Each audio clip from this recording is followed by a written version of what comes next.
Blanco.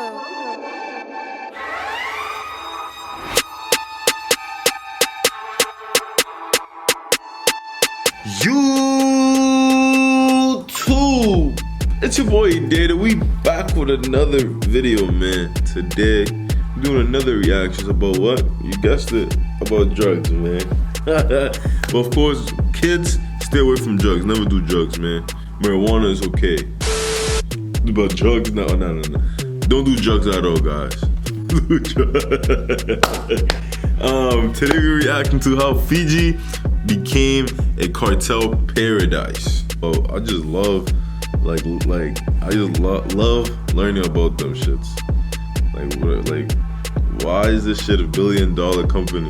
That makes an average like 100 million in a week or in a day. I don't know how fast they make the millions, but they make millions of dollars a day. Just hop right straight to it, man.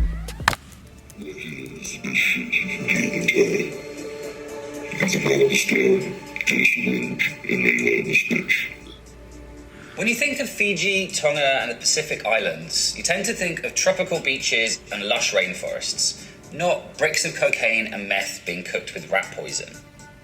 But there's a new Pacific drug superhighway emerging across the South Pacific Islands, with unforeseen and devastating consequences. The search for more hard drugs in the Maritime Islands will continue next week. To date, 89 bars of cocaine have been discovered on separate occasions. However, there has been no breakthrough as to whom it belongs to. This is how the war on drugs is bringing addiction, violence, and corruption to so-called paradise. The story of the Pacific Islands narco explosion really begins in Australia. The market for cocaine is extremely lucrative in Australia. It has one of the highest rates of per capita consumption of cocaine in the world. And again, like I said in my last video, man, even if you think there's no cocaine there, there's cocaine there. But it's like, do they I don't know. Millions pay one of the highest cost per gram for cocaine.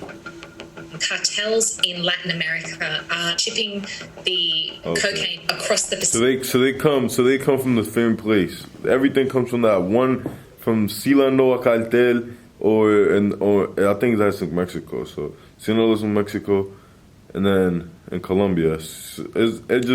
They take turns bringing it to places like this. And through little Pacific Island countries like Fiji, who get caught up in this drug trafficking highway. Australia is about 8,000 miles from South America and has some of the fiercest customs enforcement in the world. Drugs are notoriously difficult to smuggle into the country. This is the Sydney International Mail Gateway Facility. It is the biggest gateway facility in Australia, and over 70% of the mail coming into Australia is processed right here, which equates to roughly about 50 detections a day of narcotics. Just before Christmas, we actually had over 120 kilos within the week period. Well, I guess everyone was getting ready for New Year's. Well, not while we were involved, because obviously we stopped that happening. Of course, that doesn't make people in Australia want those drugs any less, but it does drive their price way up. A gram of cocaine in Colombia, its street value is about $8. By the time it reaches Sydney, a gram of cocaine will sell for about $200 US. So from $8 to $200. So just do the math and think about it. If 100 people buy that shit, or 200 people buy that shit, all that profit goes back to them. That's how they get their millions. Looks like that's crazy how many people consume this shit. Again, stay out of fucking drugs, kids. Fuck, bro. This shit's not good. Massive markup. These high prices make the Australian drugs market very attractive to international cartels and organised crime networks. We know what drugs come from what country. You know, Asia, you get your meth, your ephedrine. A lot of prescription medication from India. Europe, you get a lot of steroids, you get coke, a lot of MDMA. South America, North America, Canada, majority is coke with a bit of meth here and there. And this is where the Pacific Islands like Fiji and Tonga come in. These islands are an ideal stop-off point for international crime groups smuggling drugs from Central America to Australia and New Zealand. But it's like, damn, what type of boats do they require to bring the drugs to that? Or drugs, I mean, Boats or planes? What type of drugs or planes is they required to bring it over there? Type shit, like that's a One long way popular from technique home. to evade detection is to drop the drugs in underwater caches attached to GPS trackers, which are then picked up by other ships en route to their final destination. That's how bricks of cocaine and meth end up getting washed up on Fijian beaches. I come across on this way. I received one package. Already na sana kan doon itambot tukinan na buffalo. But criminal networks are nothing if not innovative.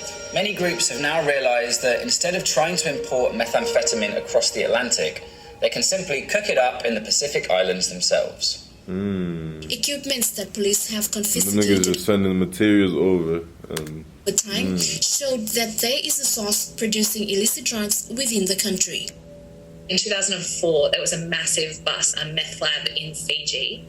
That really shocked people because it was the first meth lab bust in the Pacific, and it really shocked people into thinking, oh, this might be the beginning of local usage and a big concern. The movement of precursors coming in various forms is still very much a possibility. But in an illegal market, those precursor agents are often difficult to come by, especially when you're on a small island thousands of miles from the nearest big chemicals factory. Tests are now showing that samples of meth originating in the Pacific Islands have been created with whatever chemicals local crime groups could get their hands on, including new psychoactive substances, sedatives, stimulants, and even traces of mosquito spray and rat poison. We found out that so they putting rat poison and mosquito spray on cocaine, or what the fuck, nigga? I know, no funny shit. I heard they be putting pee sometimes. I don't know if like they be using that shit on the regular, but I heard that they use pee to make cocaine. I don't know how true that is though. mixture or concoction of methamphetamine and cocaine, even to the extent of red bait being one of the ingredients that's utilized in this. And it's not just meth. While smoking weed on these islands goes back a long way, seizures show that industrial level cultivation is ramping up. Police have been fighting this with the usual war on drugs tactics, pulling up vast areas of cannabis plants and hoping that the problem goes. That is not weed, bro. That is not weed. But unsurprisingly, it never does. The Fiji police force has identified another new drug hotspot. This follows the uprooting of over 1,000 plants believed to be marijuana in Tailevu last week. Fiji is so fertile. It does seem like a key part of the drugs policy is just going around uprooting cannabis plants constantly that keep cropping up. For many years, there was no issue with what law enforcement in the Pacific call white drugs. What happened is as the trafficking of cocaine and meth came through the Pacific, those drugs would be offloaded into the region as sort of payment for the local people who were involved in the trafficking. What began as an export market is now spilling over into vastly increased local drug use and the organised crime that goes along with it. It's crazy. Local drug use. It's crazy how this little shit right here, this little shit right here can make you crazy as shit and addicted to that shit. That's what I'm saying. Stay away from that. And the organised crime that goes along with it. You can get ice as easy as getting weed out in the streets. When did it become so available? About 2 years ago. Meth, or ice as it's commonly known, is being used to stay awake by cab drivers and workers on long shifts. Ice. As well as a party drug and increasingly by sex workers. The use of drugs is becoming more prevalent in prostitution as sex workers use them to overcome fears. At times, high-end clients are the ones who introduce hard drugs to young sex workers. The most common drugs used by sex workers are inhalants and methamphetamine. In 2009, there were only 148 drug-related policing cases in Fiji. But by 2018, this had gone up to 1,400 arrests. Meth cases rose from 2 in 2009 to 113 in 2019. Nigga hopping in that meth is real experiencing quick. similar problems. Silence drug right here. As well as meth. Also, they will sell to about close to 200 people. From 1,200 using $5 grand. It's fucking using $5 grand. Organised crime gangs have expanded rapidly over the pandemic, taking advantage of people who've been left without work. Damn. International criminal syndicates on the Pacific. Bro, that quarantine shit, bro, the pandemic shit, that shit affected a lot of people. And good and bad. And there's some good to it, and there's some bad things to it. There's a lot of bad things to it, actually. But it's like, damn. Been stronger in light of COVID because of the massive economic downturn that COVID represented for the Pacific. And so there is a real fear that there is this much more fragile and destabilized economic situation in these countries that make it easier for transnational criminal syndicates to sort of get their foothold. Another factor driving the rise in Pacific Island drug smuggling and use is the tough-on-drugs policies put in place by Australia and New Zealand themselves. Both those countries have instituted policies where Pacific Islanders convicted of crimes are sent back to their home countries. Fucking shot him 4 times in the stomach. And that's where it all began. Got arrested since I was a juvenile. They tried to give me life, but I ended up going off with 4 years. By that time, they were telling me I was getting deported.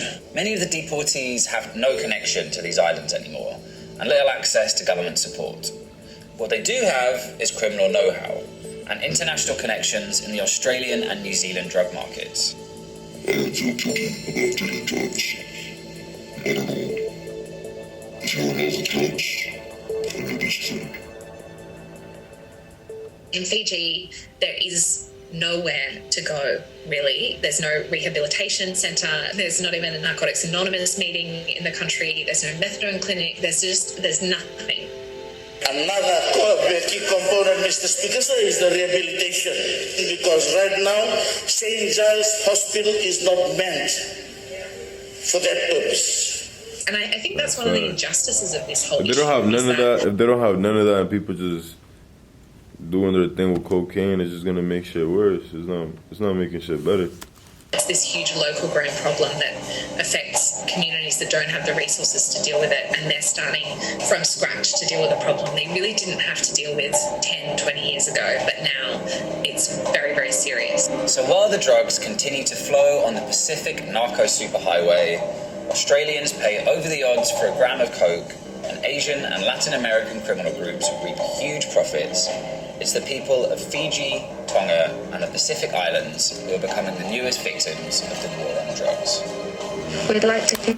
So that's like a new spot that's like a newer spot. It's not as old as other spots for the cocaine, at least, you know. I just feel bad for the people that are getting affected by this. No funny shit, but at the end of the day, it's all money. It's a business. At the end of the day, you have to do what they have to do. If you buy, it's your choice. You know, like I said, this is my opinion too. In addiction, it's a choice, not a disease. Because you chose to buy that, you chose to keep going. You could easily just choose not to. You know what I mean? That's my opinion though. If you think something different, make sure you comment that shit down below. Let me know, you know? But other than that, man, I hope you enjoyed the video. Make sure you like, comment, subscribe, and I'll see you next time. Peace, nigga.